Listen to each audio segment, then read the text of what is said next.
तो hello students, एक बार फिर से आपका स्वागत है आपके अपने चैनल टारगेट सेमेस्टर में।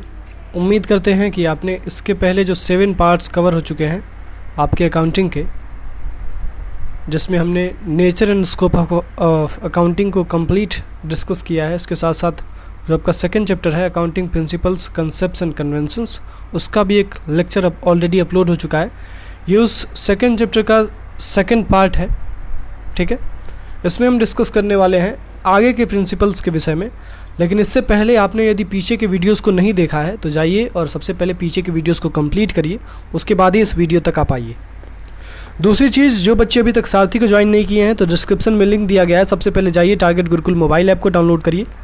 टारगेट गुरुकुल मोबाइल ऐप को डाउनलोड करने के बाद आपको होम स्क्रीन पे हमारे ऐप पे दिख जाएगा सारथी फॉर बीकॉम सेकेंड सेमेस्टर। आप उसको ज्वाइन करिए और अपने सेकेंड सेमेस्टर की जर्नी को बहुत अच्छे से कंप्लीट करिए और इसके पहले वाले वीडियोस को ज़रूर देख लीजिए। तो सबसे पहले हम डिस्कस करने वाले हैं आज मटेरियलिटी के विषय में।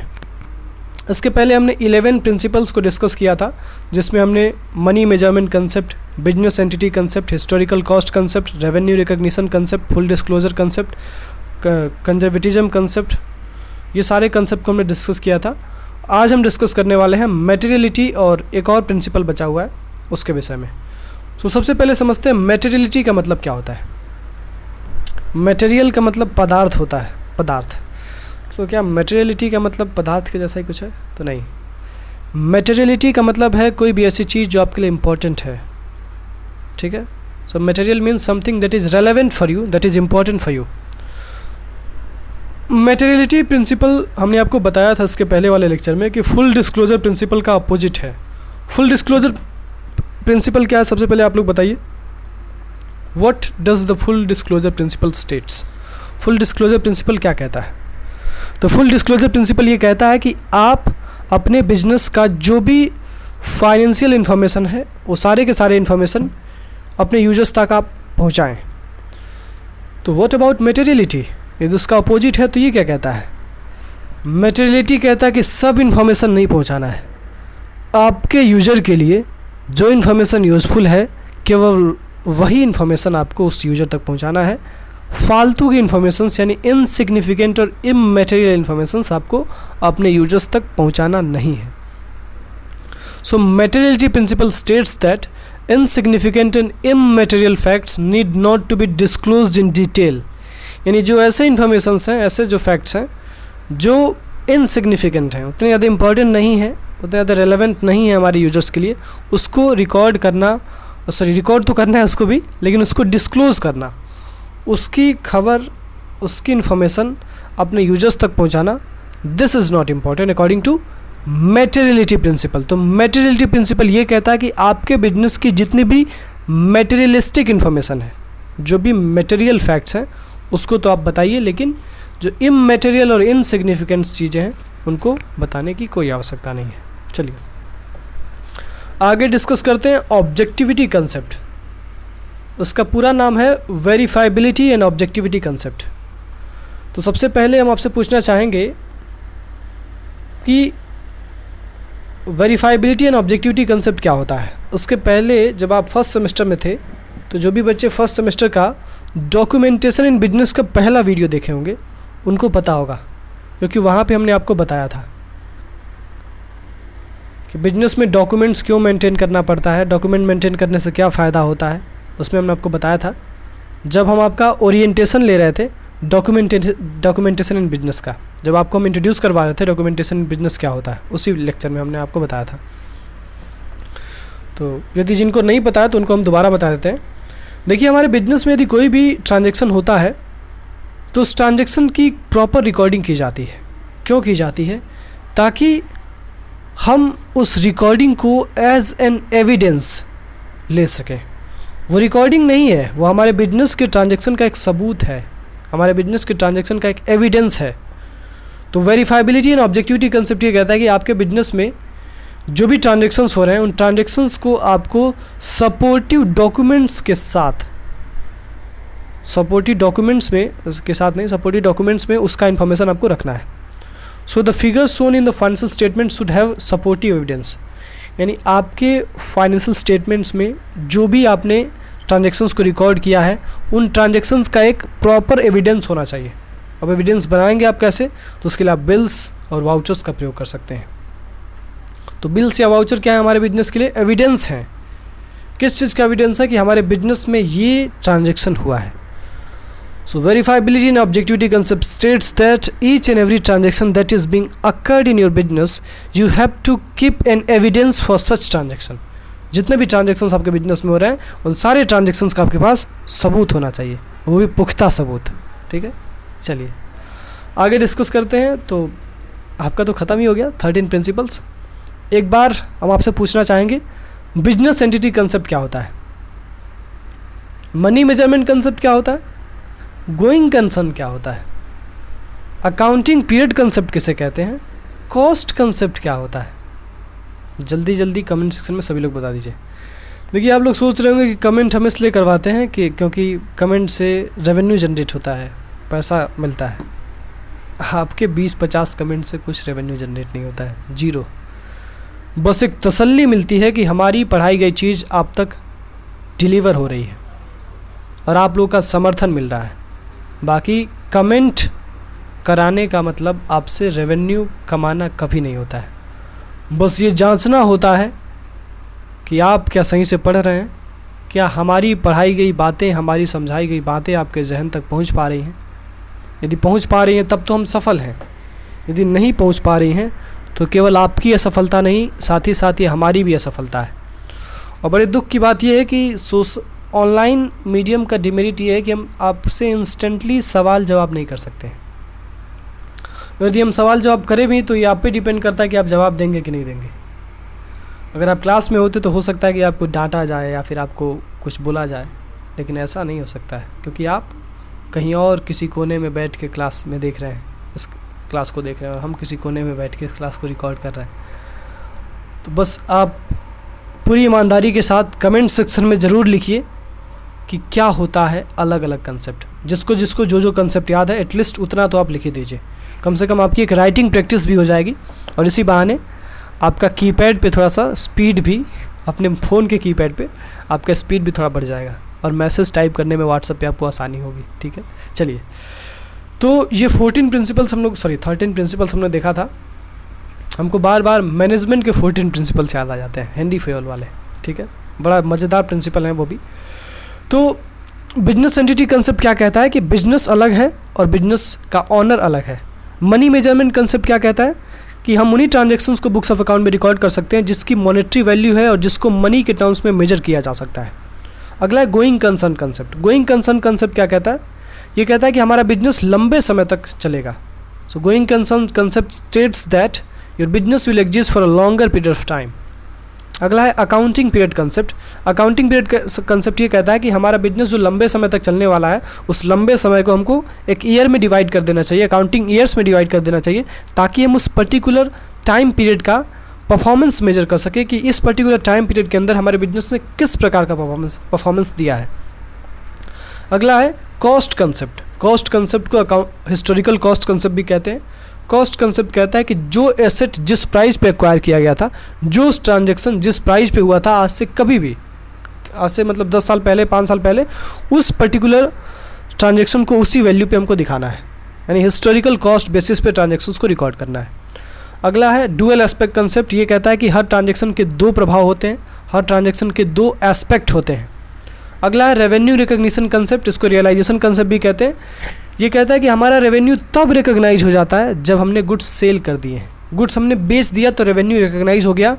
It does not matter whether the cash has been received और नॉट, कि हमको कैश मिला या नहीं मिला, इस बात से फ़र्क नहीं पड़ता है। बस फ़र्क इस बात से पड़ता है कि हमारा सामान हमारे दुकान से चला गया, हमने बेच दिया। चला गया मतलब ये नहीं कि हमने फ्री में गिफ्ट कर दिया तो उसको रेवेन्यू मांग लेंगे, उसको रेवेन्यू नहीं मानेंगे। अगर आपने उसको बेचा है प्रॉपर्ली कस्टमर को तो फिर उसको रेवेन्यू रिकग्नाइज कर लिया जाएगा। यानी रेवेन्यू रिकग्निशन कंसेप्ट ये कहता है कि आपका रेवेन्यू तब रिकग्नाइज हो जाता है, तब रियलाइज हो जाता है जब आपने गुड्स को बेच दिया है। मैचिंग कंसेप्ट क्या कहता है कि आपको अपने बिजनेस के सारे एक्सपेंसेस को सारे रेवेन्यू के साथ मैच करना है और अपने बिजनेस का प्रॉफिट या लॉस निकालना है। फुल डिस्क्लोजर प्रिंसिपल कहता है कि आपके बिजनेस में जितनी भी इन्फॉर्मेशन है आपको सारी इन्फॉर्मेशन अपने यूजर्स तक पहुंचा देनी है। कंसिस्टेंसी कंसेप्ट कहता है कि आप जो भी प्रिंसिपल्स और प्रैक्टिसेस इम्प्लीमेंट करते हैं अकाउंटिंग को करने के लिए, उन प्रिंसिपल्स, प्रैक्टिसेस और पॉलिसीज़ को आपको कंसिस्टेंटली अडॉप्ट करना है, कंसिस्टेंटली उन्हीं प्रिंसिपल, प्रैक्टिसेस और पॉलिसीज़ को आपको इम्प्लीमेंट करना है, बदलना नहीं है, यूनिफॉर्म रखना है उसको। अगला है कंजर्वेटिज्म कंसेप्ट। ये कहता है कि आपके बिजनेस में जितने भी एंटीसिपेटेड प्रॉफिट्स हैं उनको इग्नोर करना है और एंटीसिपेटेड लॉसेस को रिकॉर्ड करना है।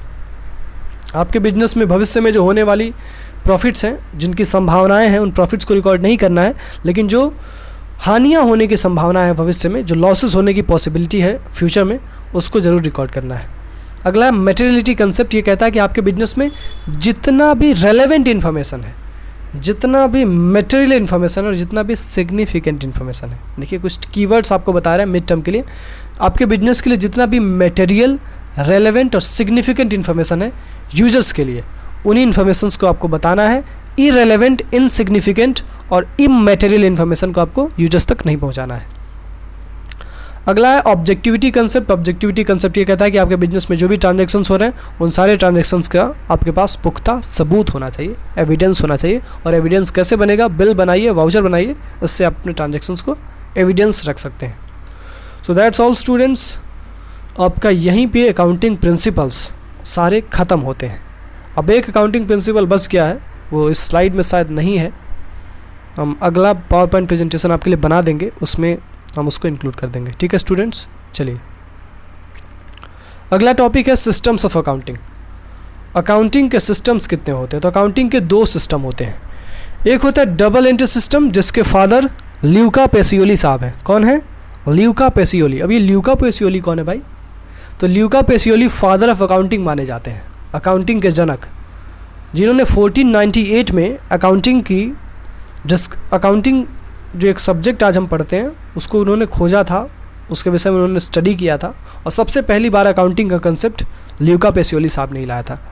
और डबल एंट्री सिस्टम के भी फादर ल्यूका पेसियोली ही माने जाते हैं। अब देखिए इन आपके सेमेस्टर में एंड टर्म में कैसे क्वेश्चन बन सकते हैं। Who is the father of double entry system? So Luca Pacioli, LUCAPACIOLI, Luca Pacioli is the father of double entry system as well as accounting. चलिए हम लोग कहाँ थे? हम लोग थे सिस्टम्स ऑफ अकाउंटिंग पे। अकाउंटिंग के कितने सिस्टम होते हैं? तो अकाउंटिंग के दो सिस्टम्स होते हैं। कौन कौन से सिस्टम्स हैं? एक है डबल एंट्री सिस्टम और दूसरा है single entry system. So there are two systems of accounting, the first one is double entry system, the second one is single entry system. आपने केवल डबल एंट्री सिस्टम के विषय में ही सुना होगा, आपने सिंगल एंट्री सिस्टम के विषय में बहुत कम सुना होगा, लेकिन आज हम सुना देते हैं आपको। चलिए डबल एंट्री सिस्टम क्या होता है? जैसे अभी हमने देखा duality principal.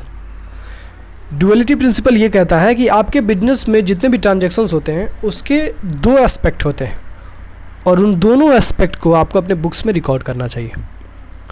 So double entry system is a complete, accurate and reliable system of accounting as it records both the aspects of transactions in the books of account.